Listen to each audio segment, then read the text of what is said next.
c'est toujours, on est toujours timide hein, pour la première question. Marianne, moi j'étais très frappée, mais peut-être que c'est une erreur d'être frappée par ça, par le fait qu'avec un traitement algorithmique, on mêle considérablement l'analyse et l'archivage. C'est-à-dire qu'on est pratiquement déjà en train d'analyser le contenu hein, du document et de l'orienter vers un questionnement au moment où on le sélectionne pour le conserver. Mais peut-être que c'est aussi toujours le cas en archive. C'est là que je voudrais t'interroger. Oui, tu penses à l'exemple de l'université de Princeton? Oui, mais aussi au pré-traitement sémantique effectué sur les données du grand débat. Parce que déjà, définir une liste sémantique, c'est déjà une recherche.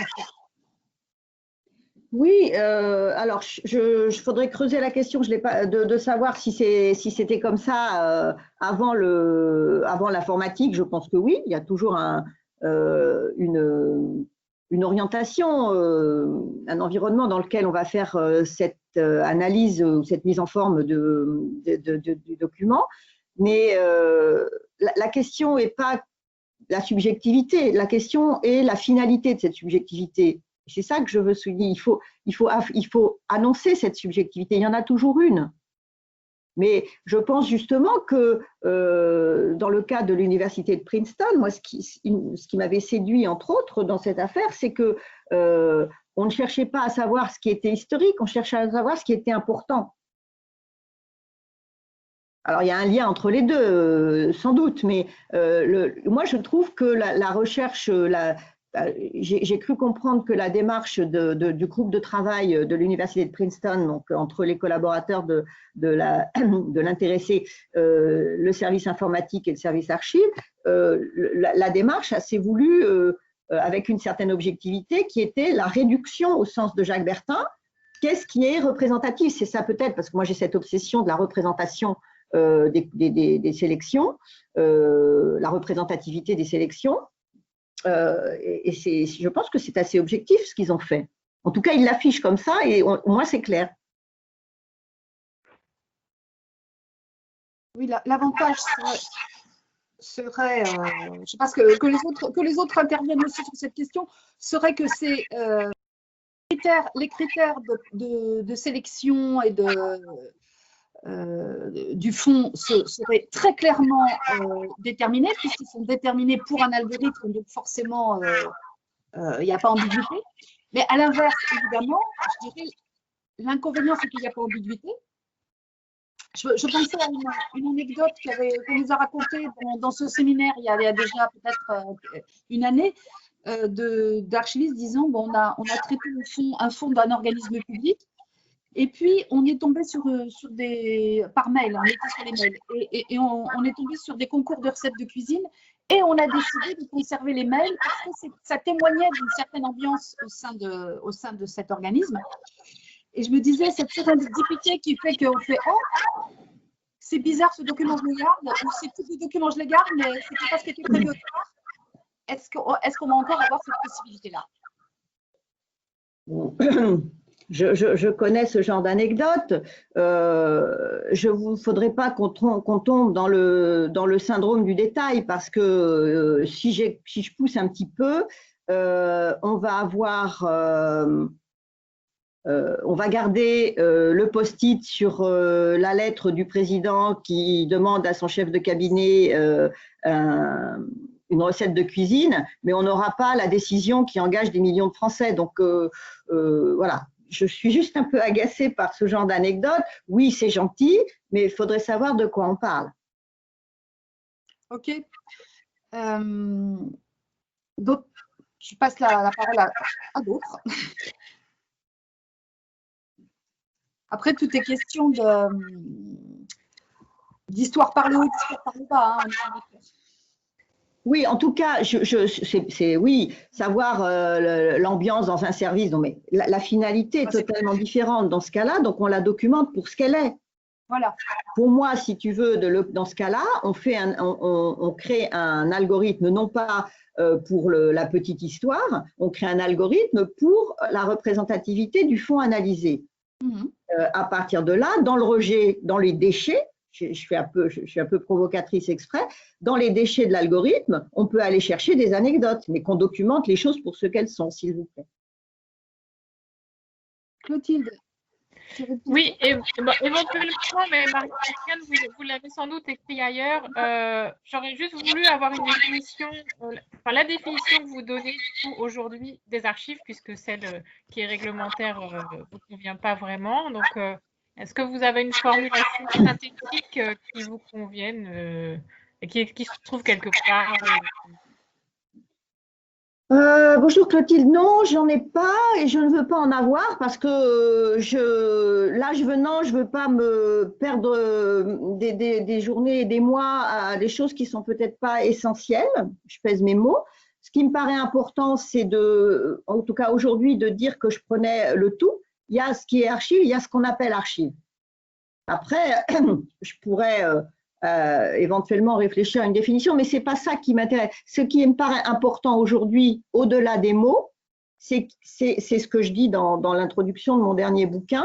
On a par rapport à toute l'information qui s'appelle ou pas archive, ce n'est pas le sujet. Pour moi, il y a deux grandes attitudes possibles, deux grandes relations possibles par rapport à l'information. Une relation de responsabilité dans laquelle se placent les records et une relation d'usage ou d'intérêt de connaissance dans lequel on met toutes les nouvelles archives entre guillemets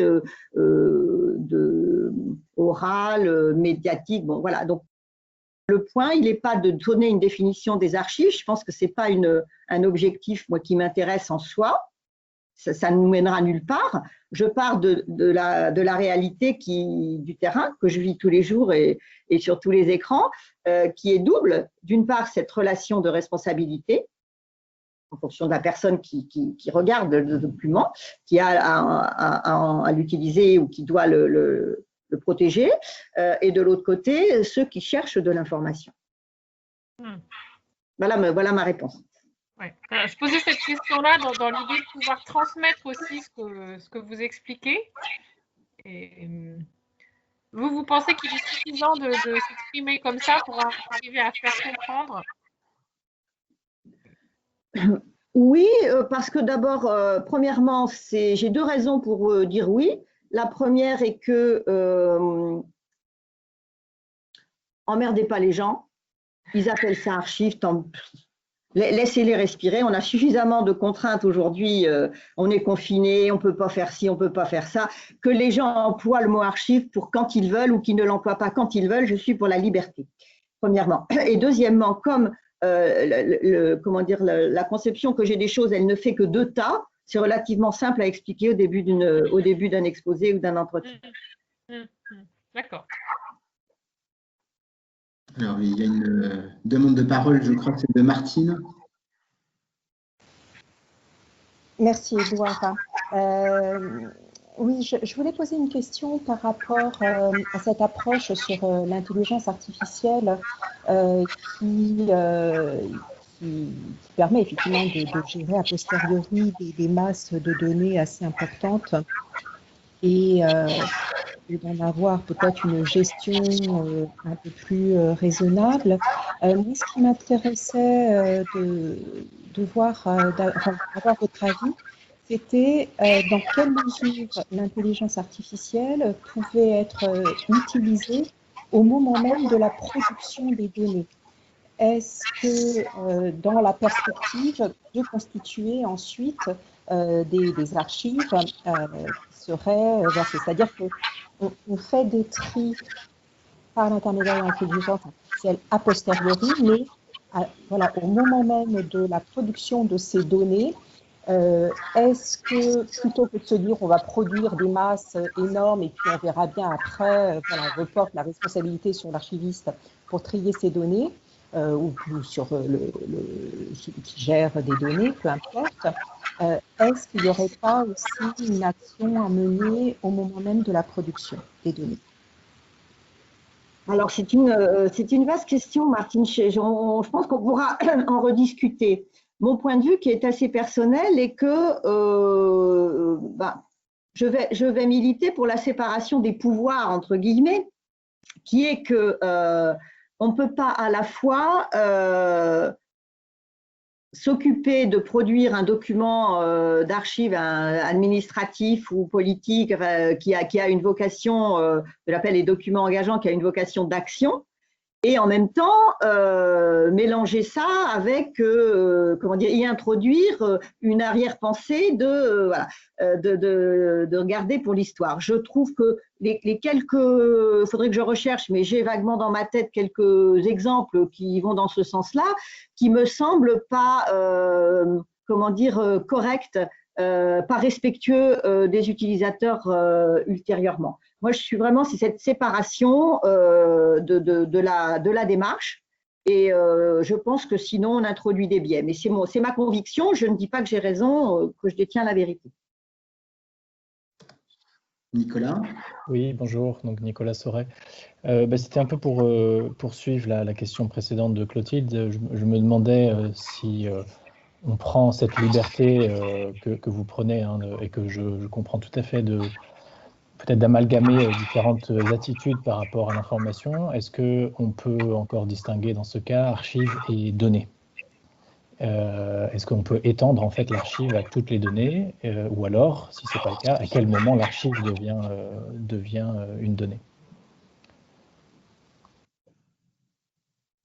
Bon, là, un vrai défi pour répondre succinctement. Je ne suis pas sûre de comprendre votre question. Alors, sur le plan des termes, je suis toujours surprise, et ce n'est pas la première fois que je l'entends, qu'on oppose archives et données. Là aussi, la loi, elle a été très mal rafistolée, mais enfin, c'est encore un autre sujet.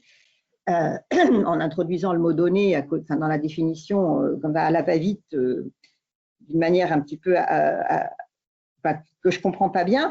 Les archives, c'est la matière que l'on met en mémoire. On est d'accord? Vous êtes d'accord avec cette définition? C'est ce qu'on appelle une matière que l'on met en mémoire, donc avec deux finalités, l'exercice de ses responsabilités ou la constitution d'un patrimoine. Donc, les données, c'est une forme de l'information qui s'oppose, je crois, enfin je ne sais pas si c'est comme ça dans votre cas, moi en général, quand je parle de données, ou quand j'entends parler de données, c'est par opposition à documents. Donc il y a des données, il y a des documents qui sont ce qui est structuré, ce qui n'est pas structuré. À partir de là, il y en a certains qui ont une valeur à être conservés pour la responsabilité ou pour le patrimoine.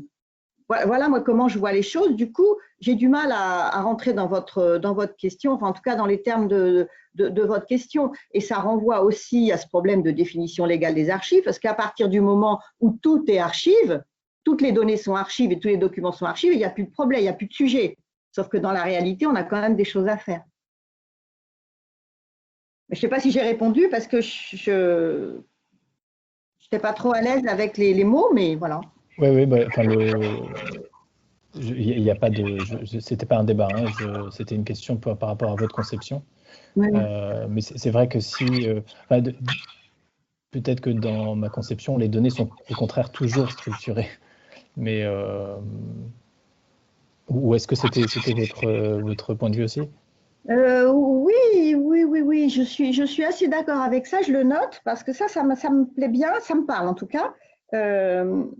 Mais je reviens du coup à un point qui était important dans mon exposé, en tout cas de mon point de vue, c'est que les données ne sont pas toujours textuelles.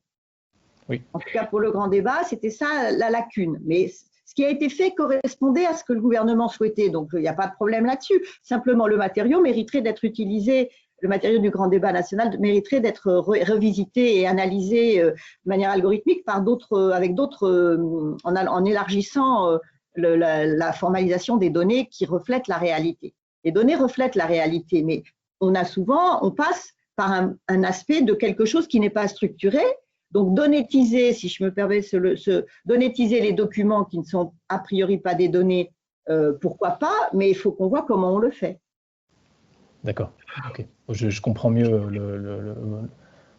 votre conception de la donnée, là où je considérerais justement ce qu'est donné à partir du moment où elles sont structurées, c'est-à-dire où elles sont organisées, décrites par des métadonnées.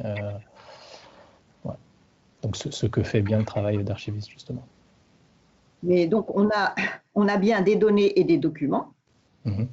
Et on a des tas de données qui ne sont pas forcément bien caractérisées non plus, hein, du point de vue de la conservation. Donc, voilà. Mais on est d'accord là-dessus. Oui, oui. Merci. Merci.